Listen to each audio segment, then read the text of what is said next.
Welcome to another Word of Torah. I'm Rod Bryant along with Moshe Abrahams. We've been having a great conversation about everything in the book, and so glad to turn on the YouTube channel and get us rolling. Welcome to another great Monday morning here at NETIV's YouTube channel. But I also want to remind you that Moshe has a YouTube channel of his own. Would you like to tell us what it's called? Yeah, I've got a Word of Torah. So it's that on all platforms. Word of Torah on Instagram and on YouTube, and I need to get some more platforms. I need to be. And you also you post up other videos, obviously beside this, that are unique studies on particular words, concepts, etc. And I really encourage people to subscribe to your channel. So I've got a couple of deep dives, but I also kind of put up some of our lessons when a student doesn't mind me putting up a lesson, so you can have a look inside of what it's like to join a class or do one-to-one. So that's fun. But as always, like as we've started saying recently, if you guys want to hear about a particular subject, pop it in the comments. If there's something you've been wondering about, because it's lovely when you're stuck on a certain verse or something. We're here, like we love that stuff. So tell us, and we'll go have a look. Yeah, precisely.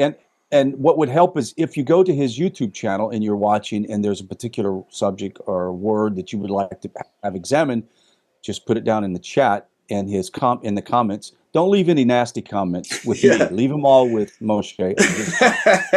We're sensitive little characters. Be nice. Yet it is interesting that we can get people. I will get people that you go, why do you go on a religious YouTube channel and watch a video and then negatively comment some snide remark like, what do you do with your life that you have time to go comment something that's so negative on a channel that everybody else is elevating, and this person like, it's just I know what you mean, but I think that you've kind of hit on something really important there. Do you know Rabbi Manis Friedman? Wonderful. Absolutely. Well, yes. He was talking about, he was giving a lecture once in New York, and he was getting heckled. He was like, "Why are you heckling me? Who comes to a religious lecture on the Torah and heckles?" Right. And this guy kept on, "I disagree," and like, "What's this?" And I don't. And anyway, the guy came up to him afterwards and he said, "Rabbi, I want to tell you, you and I have got nothing in common." And the rabbi goes, "Oh, really? Why'd you say that?" And he goes, "Well, And turns out the guy was Jewish. He was completely secular, Chaloni. Right. And he says, and not only that, but every Shabbat, I go down to the local corner shop and I buy a few rashers of bacon and I cook them up and I eat them there and then on Shabbat." And Rabbi Friedman said, "Oh, that's wonderful. Oh, I can't believe it." He said, "What do you mean that's wonderful?" He says, "Every Shabbat? You do this every single, you never forget the Shabbat? You're remembering the Shabbat. Okay, your method of worship is a little bit unorthodox, but you remember the Shabbat every week. That's great. This is a good starting point." And the point the point you wanted to make was, if someone's angry at God, they believe in God. Correct. If they're coming and commenting mean stuff on the end and bottom of religious videos, it's not really us that they're angry at. It's God. they're looking. Maybe I should. I don't ever respond to them, but maybe I should respond in such a way. I'm glad that you're so observant. Yeah. And obviously you watch the videos. Thank you very much. Yeah. Or something like that. Yeah, that's it. They were there for you. They're showing up. Elie Wiesel says the opposite of love is not hate; it's indifference. That is absolutely the truth. Absolutely the truth. Very true. I like the Torah verse where Hashem says that if you treat me casually, I will treat you casually. Yeah. And God forbid that we would ever treat the name of God, number one, but just in principle, God himself casually. Yeah. I really like people that struggle with God because that's the true definition of Israel. Yeah. And Jacob's struggle with God. Oh, speaking before we start, don't forget to subscribe. We need to tell people to subscribe. It's important. Subscribe. Hit the subscribe button. I don't know. I'm not oriented right. Somewhere on the page is subscribe. And it's a treasure hunt. I really appreciate that. Treasure hunt. I really appreciate Show us you know YouTube better than us by you finding the button we don't know where it is. Well, if you guys who are watching the video know that Moshe and I have a really great relationship, and we could actually talk for hours, and we can't do that now as much as we used to because Moshe is busy, I'm busy, but it's always a delight, Moshe, to talk to you and just spend personal time chatting. Yeah. You're a beautiful man, a beautiful soul, and I really appreciate you. It's completely Now, mutual. you had, Completely. just send me the check on PayPal. I appreciate Yeah, absolutely. Yeah, yeah. I'll start wearing my sponsorship T-shirt. it. Right, yeah, NETIV. Oh, Okay, let's lovely. get moving. We are now getting ready to move into Noah. We Yeah. just left the calamity of the period of time between Adam, Enoch, and then Noah. And now we're going to move into the actual story of the ark and Noah, etc. So let's get and tell the chapter and verse for everyone to know where we're at. So we are in chapter 6, verse 7, I think, and when we get to 9, that's the beginning of the Parsha of Noah. Mhm. And, you know, the Torah is kind of setting us up with this already. It's kind of been hinting about all this violence that's being perpetrated on the earth. And here it says, V'yomer Adonai emche. And macha is to wipe something off. It's to clear something out of the way. And by putting an aleph on the beginning of this verb with no tense flipper, it means I will do this. So that ani becomes an aleph. So that's saying I will do. If you put a tense flipper, it would be I did. But this is the rule you want to remember is when you have a verb, if you have a letter before the verb that tells you who's doing it, it's a future tense verb.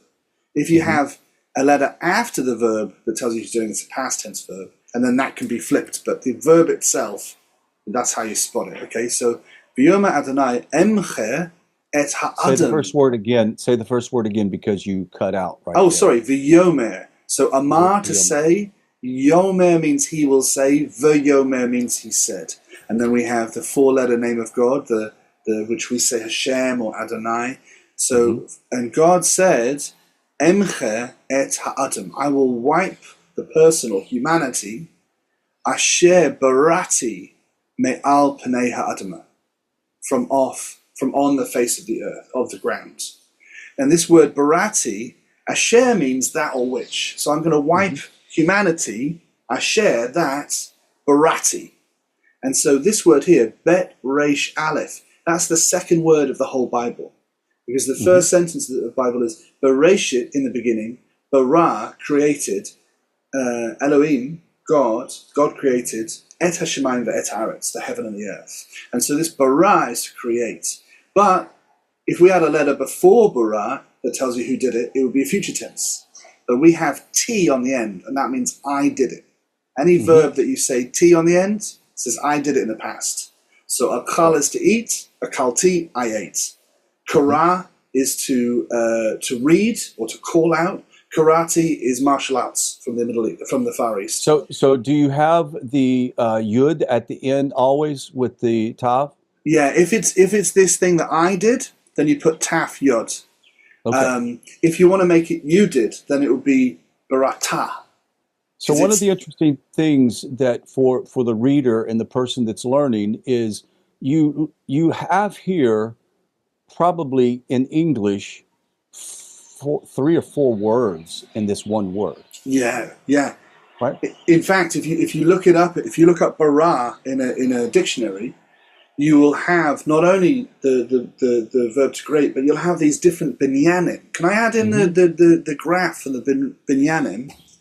And so basically, it has this fantastic multiplying effect where you, I don't know, have we done this before?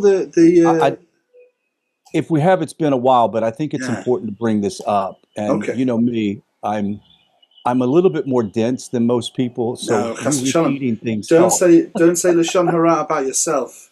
You are in the image of God, and you must never say that. No, I'm just picking. Okay, so basically what happens is you take your 3-letter verb root, because every word in the language comes from a 3-letter verb root. And I've got an example here, which is pa'al, which is just basically the verb to work or to do, right? Pe'alim is workers, you know. Pei, ayin, lamed. And the simplest version is just when you just have those 3 letters and you have these simple vowels. Pa'al. That's the simple active. Simple, straightforward, the basic one. Active means we know who's doing it. So it's like I did, you did, she did, they did. We have a character mentioned. So it's about we're focusing on who's doing the vow. I ate, for example. Right. In the passive side, we're focusing on what's being eaten or what's being done to. So I ate the sandwich was eaten. The sandwich was eaten, we don't know who did it. That's a passive because we're focusing on the sandwich, not the eater, okay? Right. So we have pa'al, simple. Pi'el is the intensive, right? So what we do then is we change the vowels to a chirik and a tseire. And so you can take any simple verb in the whole language, change the vowels to pi'el, e-a, and then suddenly it's intensive. So what was achal, to eat, becomes ikael, to corrode. That's obviously more intense than just eating a sandwich. It's corroding the legs of a metal chair with acid, you know. Yes. And then we get the next one is we get ihifil. And what you do is you have that original pei, ayin, lamed, but you add in a hey and a yod. Hey, pei, ayin, yod, lamed. Ifil. So if it's achal, becomes hekil. And that's causative. So instead of being eating, it's causing someone else to eat. That's feeding. Right? It's still about eating, but we're causing someone else to eat, right? Correct. And then the hidpa'el, come back. I always do that. The hidpa'el is when the subject who's doing the verb and the object who's being done to, same character. So, for example, if the verb was to gather, the active might be Rod gathered apples. Correct. The passive might be the apples were gathered. But the reflexive, the hidpa'el, might be the crowd gathered. Because what are the crowd gathering? They're gathering themselves, right? So it's so not every verb has a hidpa'el, but these are these different. So you learn that one root, and you might have as many as 7 types of that verb, and you know what to do to get the hifil. You just add a hey and a yod. Right, and each one of them, when you speak it in Hebrew, would be almost a sentence in itself. Right. In another language. I can see that's got aleph, chaf, lamed. It must be about eating, but it's got a hey and a yod. It must be about causing someone to eat. That must be feeding. And because it has taf yod on the end, that means I fed. I fed. So you work out all of the you learn those bits of Lego that plug on to the original word, and you get so really putting a little bit of effort in. Suddenly you take those 7, you learn that one, you get 7 from it, and then because you can have singular or plural, masculine or feminine, past, present, future, every combination of that, you've got like 50 words. Correct. So we'll start doing a little bit more of this. We need a little bit more binyanin work. Yes. And what we'll do is we'll look out for it today. Okay, so good. We'll practice finding it. There aren't very good examples here for the moment, but as soon as some come up, we'll jump on it. We'll say, that's a this. And I'll bring that chart in again so we can compare it to the chart. But in this case, it says, V'yomer Adonai emche et ha'adam.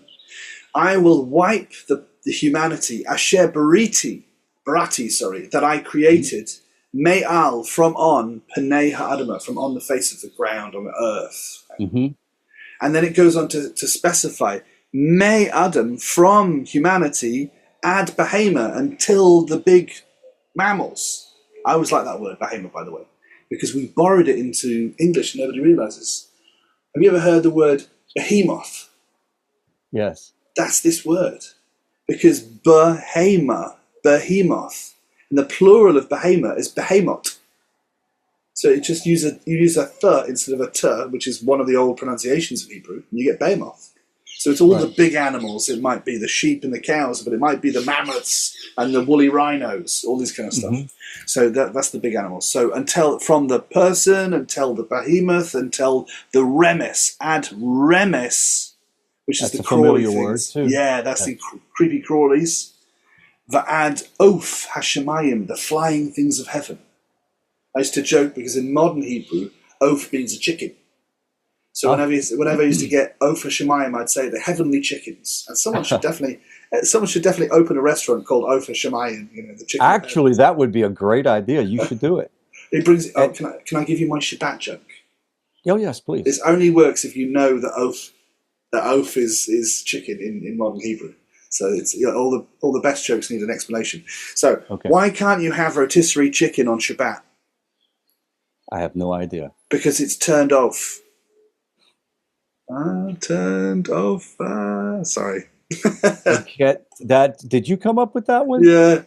That's a really good one. Oh, thank you. Of course, you have to know the laws of Shabbat before you can get the joke. And the joke is, if you're listening, you don't know the laws of Shabbat, turning something on or off, especially electricity, or putting out a fire, is against the laws of Torah. And good. And it's turning. It's turned off. Yeah, it's turning. Turn it off. Okay. So enough of my chicken humor, or if it even qualifies as humor. Yeah. Ki nechamti. Now, this is again, we see that T, we know it's whoever's speaking is saying, I nechamd in the past. Nechamti, I did it in the past, right? So Necham, that's the same name as Noach, right? You got the Nun and the Chet. You know the prophet Nahum, same root. That's the same root as Noach. You just lost the mem on Noach, right? So it means to comfort. And strangely, in this case, it means kind of the opposite, because it means to regret. And you think, what's regret and comfort got to do with this? Well, it's basically saying, I'm comforting myself, ki asitem, because I made them. It shows that he's sad that he made the people who turned out to be so violent. Right. Now, this is a really tricky one, because it raises a certain question about the nature of God. Is he really saying that he regrets humanity? Does that mean that he made a mistake? Does that mean that he's going to go around reversing all these decrees? Well, that's the simple observation of most people, but there is a better understanding of that. I think so. And the heartbreaking thing is, every parent at some point is going to have regret. Nobody wants to say it. It's a very politically incorrect thing to say. But now and again, you say, oh, I'm tired. Why can't they just get along? Why can't they stop pulling each other's hair? A famous comedian in the U.S. has a statement that says, when he gets involved with his children and he's ready to discipline, I brought you into this world, I can take you out. Yeah, absolutely. Right. Unfortunately, that happens in this case. That's the really tragic thing, is this is where it departs from normal things. And I think that we struggle with that idea. A lot of the time you get atheists going, oh, how can you call this, how can you call this a moral God? When he just gets a bit stroppy, he wipes out the whole planet. You're like, it's not a bit stroppy, man. Because if you think about it, when God did this, when God took out the world with a flood, he immediately afterwards said, I'm never going to do that again. And you think, hang on. And realize whenever we read in Genesis 1, where God breathed into Adam his life force, and he said, let us create man in our image. Yeah. That's the image we're talking about. Yeah. That's the image. Balanced. We have the same characteristics. So if you want to know what God thinks and feels, or what his character is, look at our own. Yeah. But also, if God does this and then says, I'm never going to do this again, you think, well, hang on. Either it's a moral thing and you were right to do it, or you shouldn't ever do it again and you should never have done it in the first place. How could it be that it was okay to do it this first time and it's not okay to do it ever again?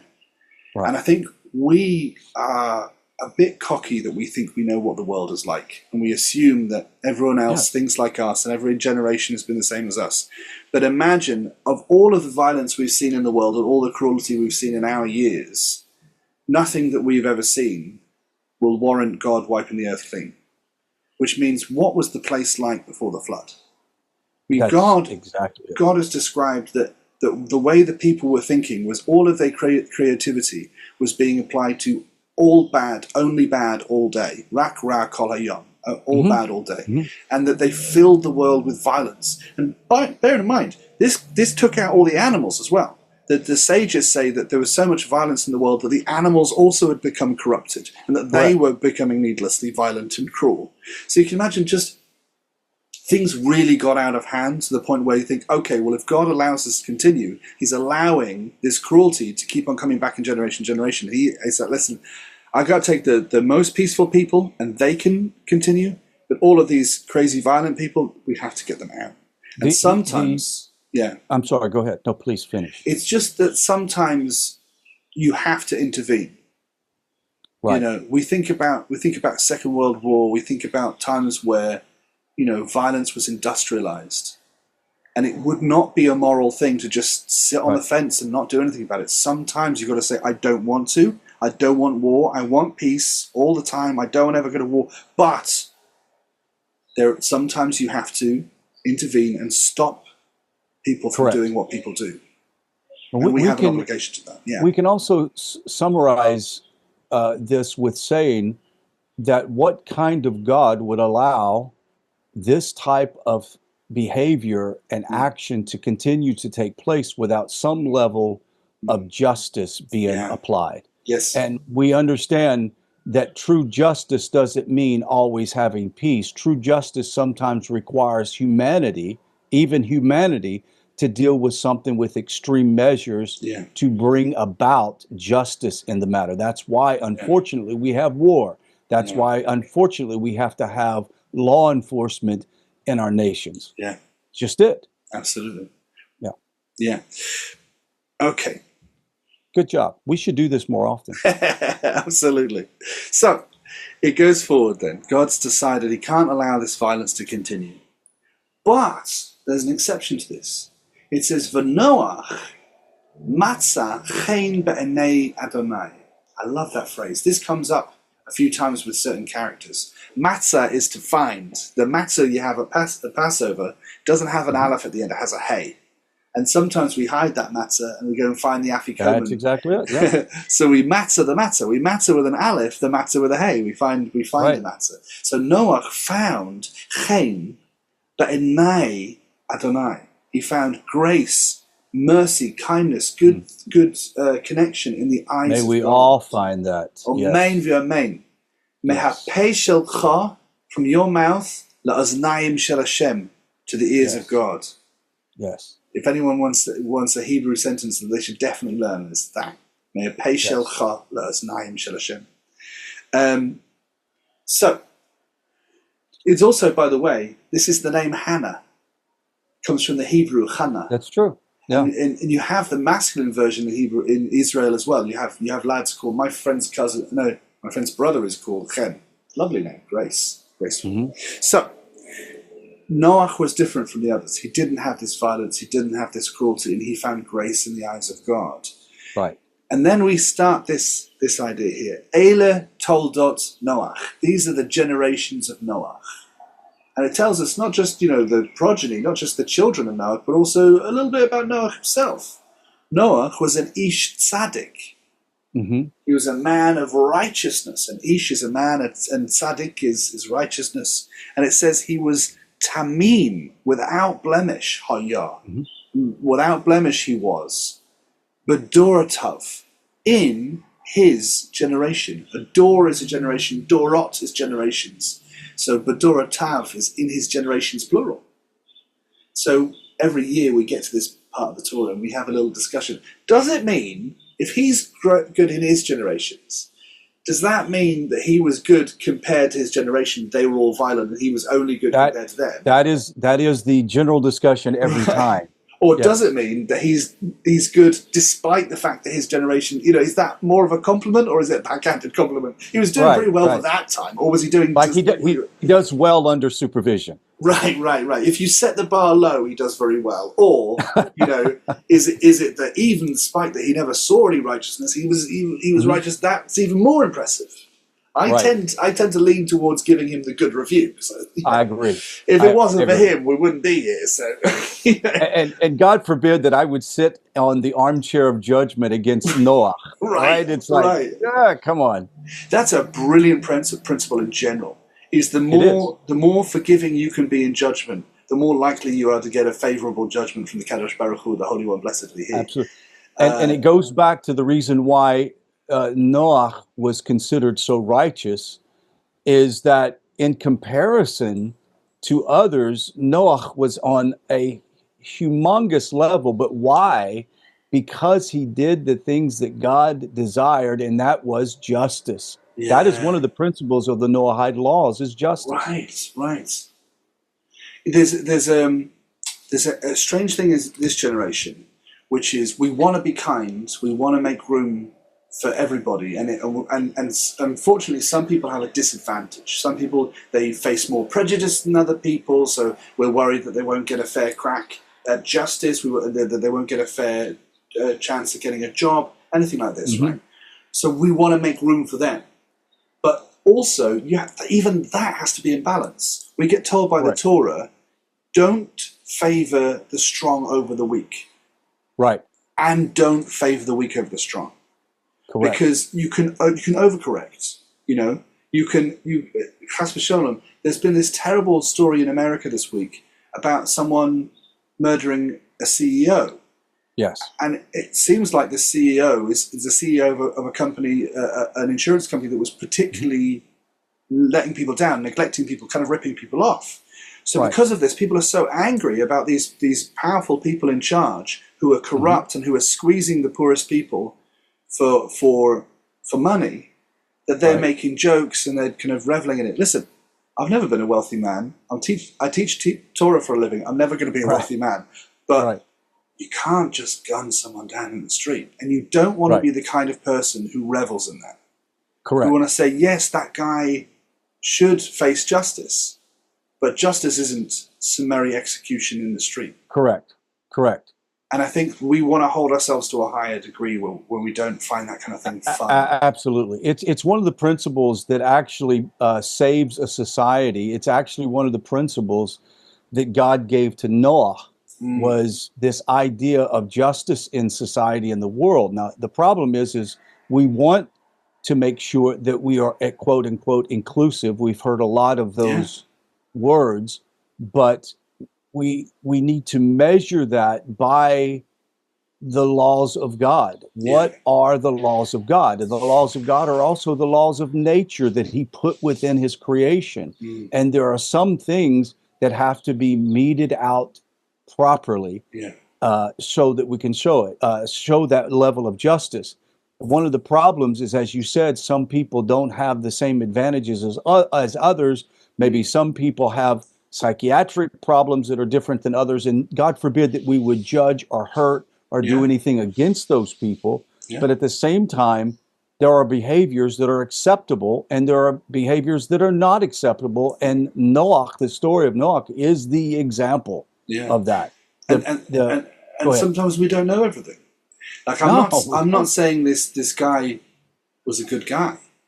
But what I'm saying is the point of a trial is you make sure that it's fair. Absolutely. People talk about freedom of speech in America is a big topic, and one of the things that people always say is it's not the speech I agree with that needs protecting, it's the speech that I don't agree with. 100%. And it's the same with trials. It's not the person who never did anything wrong that needs a fair trial, it's the one who did something wrong that needs a fair trial.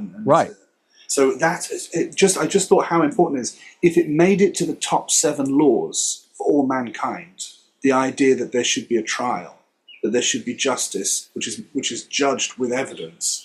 Wow, that's if it's important enough for God to give that as a rule for all the planet, we shouldn't do away with it. It's very important.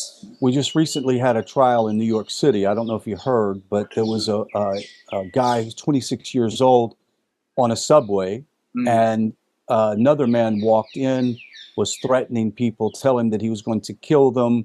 There were women in the car with children. He said, if you don't give me your money, or whatever it was he was trying to get out of them, he said he would kill them.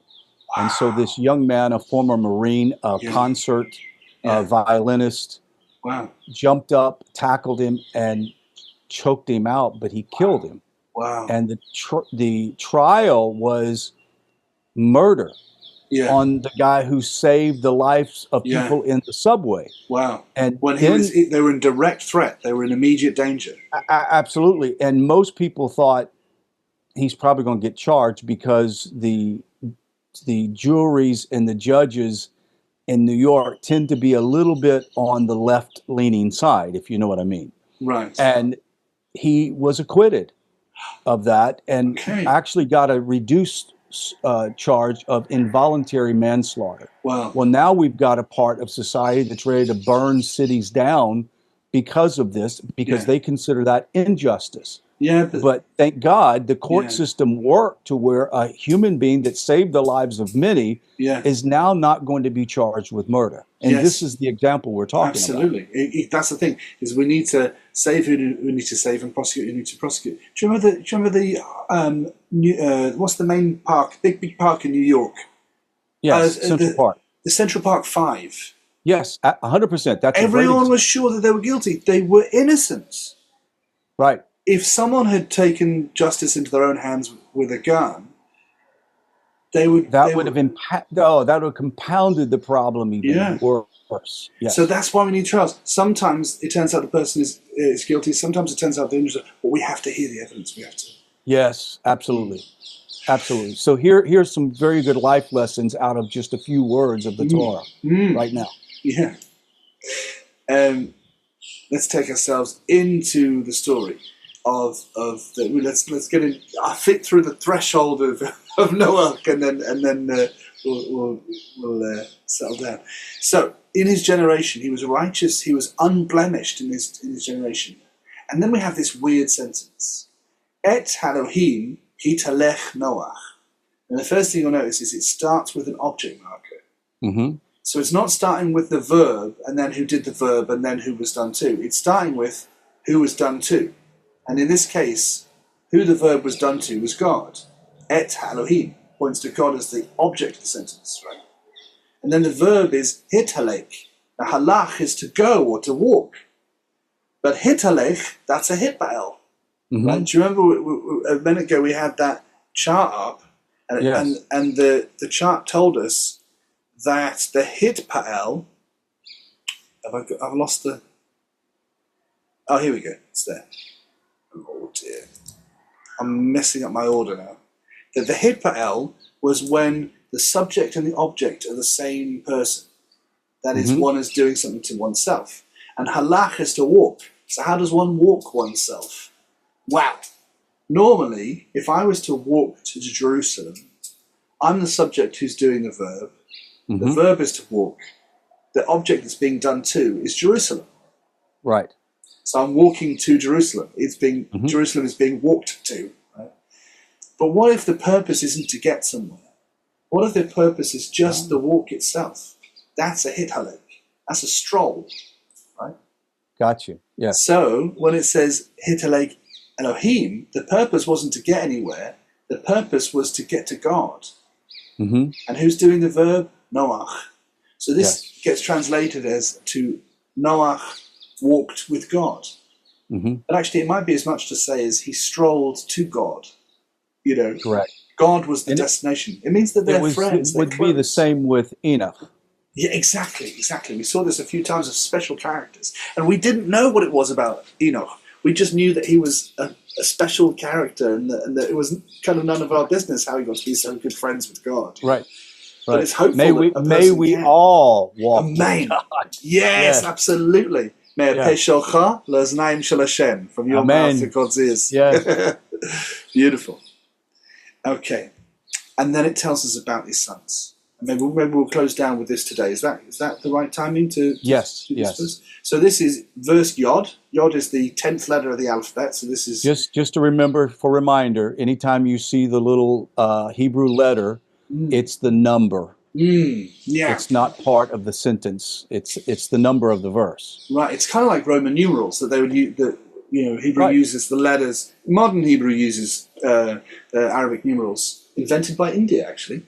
Yes, but ancient Hebrew uses letters the way that Roman numerals do as well. And so the first 10 letters are the first 10 numbers. Yod is the 10th letter of the alphabet, so that means 10. Verse 10 of chapter 6. The Yoled, Noach, and he fathered Shalosha Banim, 3 sons. And then we get this object marker. We get 3 of them. We get Et Shem, Et Ham, Et Yafet. And it's interesting because these are the ancestors of who we have today. We have Shem, which is where we get the Shemites from, the Semites. Hmm. So his name means name. We often call God Hashem, the name.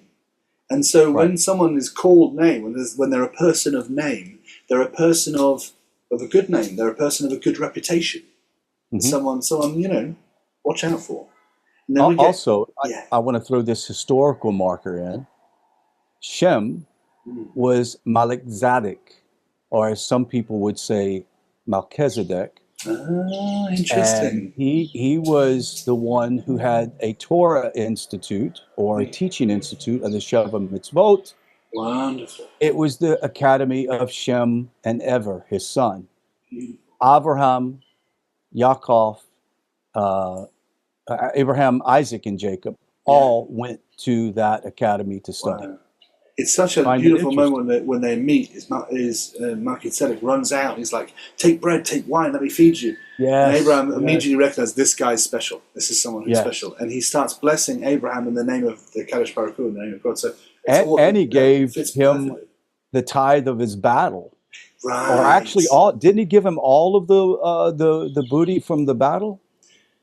I can't remember. I know he I'll gave have to him go quite now. a bit Yeah. as a gift. So it's incredible. If I remember correctly, it's somewhere around chapter 13 of Genesis. So see if you Yes. can find us Melchizedek. After the battle of the 4 kings and the 5 kings, Abraham meets Melchizedek, and pop in the comments if you can find out anything interesting about how they greeted each other when they met. Beautiful. And the interesting thing is most people don't understand that much of that information comes from the oral Torah that explains the details in between. For example, when Yaakov went off for a period of time, that's where he was studying at the Academy of Shem. Wonderful. Find it Yeah. interesting. Yeah, this is the same reference as when we first meet Jacob, and it says he was a man of the tents. Right. He's not a tent maker. He's someone who sits inside studying Torah all day. He's someone who was a bookish person who had his head screwed on right. I find it interesting that later on we'll come to this. I just want you to remind me. But when the incident happens with Noah and his sons, you remember Yes. 2 of them covered his nakedness. Yes. And the punishment was what? That you would serve in the tents of Shem. Yes. Meaning it wasn't necessarily a punishment. No. It was saying that if you want to secure your place in the future, study and serve in the house of Shem. Wow. You have what to learn. That is something that's most lovely. people don't realize. It's No, a hidden understanding in Torah. That's very nice. I'm going to steal that and pretend it's mine. Yeah, go for it. Go for it. I won't. I'll give you Just credit, send the I promise. check to PayPal me. Absolutely. So we have Shem. Shem is his name means name, so he's a man of a good reputation. We have Ham, which means hot. He was a guy with a bit of a temper. Mm-hmm. And that he goes on to be the father of the people of Canaan. And there aren't any Canaanites around anymore. They were gone before the Plishtim, before the Philistines were. They burnt themselves out. Yeah. And Japhet, its name could mean 2 things. It looks like the word Yafet, which means beautiful. Yes. But the way the Torah explains it is that it's also to do with the word to shatter. And so at the end of Noah's story, he shatters and becomes many and spreads out across the earth. So this is everybody else. So everybody else who doesn't happen to be a Hamite or a Shemite, you're the beautiful ones. But Yes. you're also the people who spread out and inherited the entire planet. So not a bad position. Yeah, we hope we come from Shem or Japhet. Yeah, absolutely. So we're going to come into the story here about, we've heard about the violence, the Hamas that's taking over the world, and we've heard about Noah being spared, and now we're going to meet their interactions now from when Noah is the age of 500 until when Noah is the age of 600. We'll do in this next video. But I think this might be a good pausing point until next week. So we'll move into this verse next, which is verse 10. Verse 10 of chapter 6, yeah. So we're going to go into verse 10 of chapter 6 next Monday. So don't forget, we'll be here. And if we happen to skip a Monday, you'll understand that either bombs are falling on Moshe or something. It So happens. yeah, sometimes bombs fall. You don't know where they come from. They just fall. I was Well, talking to my lads back in the UK the other day, and they told me they got a weather warning for a high wind. And I said, I get warnings on my phone from the government too, but it's not wind that we're getting warned about. no, it's high missiles Sky murder. raining down from above. Well, God forbid that any harm comes to any person in the land of Israel, both Right. Arab and Jew. Absolutely. May God bless you and keep you Right. and give you full strength during this time. Also, if you are watching this for the first time, thank you. If you want to go back and watch from the first video, we have a playlist on YouTube called Word of Torah. Moshe also has his own channel on YouTube called Word of Torah. Make sure to go to it and subscribe and like his videos. We want to raise up his subscribers so that more people can see his content. And obviously, we thank you for taking time to watch us here. Leave a comment. We really appreciate it. And thank you so much for joining us on the Word of Torah. See you next week. Shalom, shalom. Shalom.